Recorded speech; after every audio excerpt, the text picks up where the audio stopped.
Oi, turminha! Bom dia, tudo bem? Então, turma, na matéria de ciências, lembra que nós aprendemos sobre as plantas? Como que elas existem em diversos lugares diferentes, como elas estão presentes no nosso dia a dia e como existe uma diversidade muito grande de plantas. Lembra diversidade? Que é uma variedade, existem muitas plantas que são diferentes. Lembra disso? Então, hoje nós vamos aprender um pouco sobre as partes de uma planta. São partes que geralmente as plantas têm. Quer dizer que existem plantas que têm todas essas partes que nós vamos aprender, mas existem plantas que têm uma parte ou outra, tá bom? Então vamos começar, olha só. Nós vamos aprender que as plantas têm raiz, frutos, folhas, flores e o caule. São as principais partes das plantas que geralmente elas apresentam. Mas para que servem cada uma dessas partes? Funciona assim, ó. A raiz, ela é responsável por pegar da terra a água e os sais minerais. Lembra que para fazer fotossíntese, a plantinha precisa disso? De água e dos sais minerais que ela pega do solo? O solo adequado tem isso, né? Sais minerais e água para a raiz da planta pegar essa parte. O caule é a parte que sustenta a plantinha toda. É como se fosse o corpo da plantinha, para a plantinha poder ficar em pé e poder segurar toda essa parte, sabe? É o caule, é como se fosse o corpo da planta.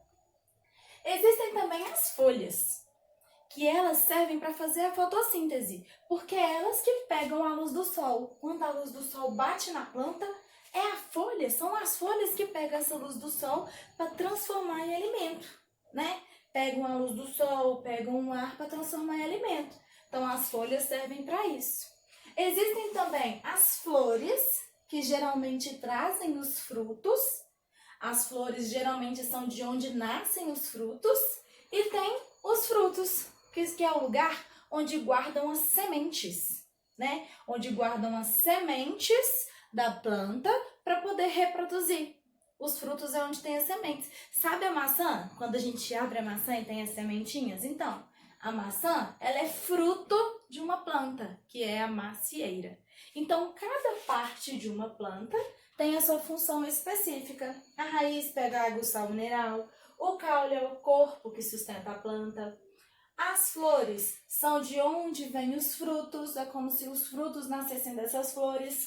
Os frutos guardam as sementes e protegem as sementes, e as folhas pegam a luz do sol para poder fazer a fotossíntese.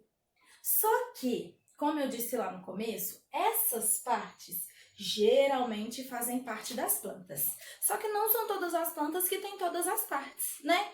Por exemplo, aqui no livro está falando da samambaia, que elas não têm nem flores, nem frutos e nem sementes. Olha só a samambaia. Elas têm esporos, tá vendo? Os esporos é como se eles ficassem na parte de dentro da samambaia e é eles que conseguem reproduzir a samambaia, porque a samambaia não tem nem os frutos e nem as flores para conseguir fazer essa reprodução. Tem também aqui no livro o exemplo do pinhão. Olha o pinhão. O pinhão, ele é reproduzido, ele só nasce a semente. Ele nasce a semente direto. Entendeu? Então, ele não tem também algumas dessas partes que geralmente as plantas têm. Agora, olha que legal. As plantas, elas fazem parte da nossa alimentação. Nós comemos várias partes de diferentes plantas. Viu? Então, aí vocês vão descobrir, vocês vão fazer uma pesquisa e nós vamos depois conversar sobre quais que são as plantas preferidas de vocês. As plantas que vocês comem que vocês mais gostam. Seja a raiz, seja folha, seja fruto. Façam essa pesquisa e verifiquem quais partes das plantas vocês mais gostam de comer, tá bom? Para depois a gente conversar sobre isso. Um beijo para vocês, espero que tenham entendido tudo. Se não tiverem entendido, pode falar comigo. Um beijo!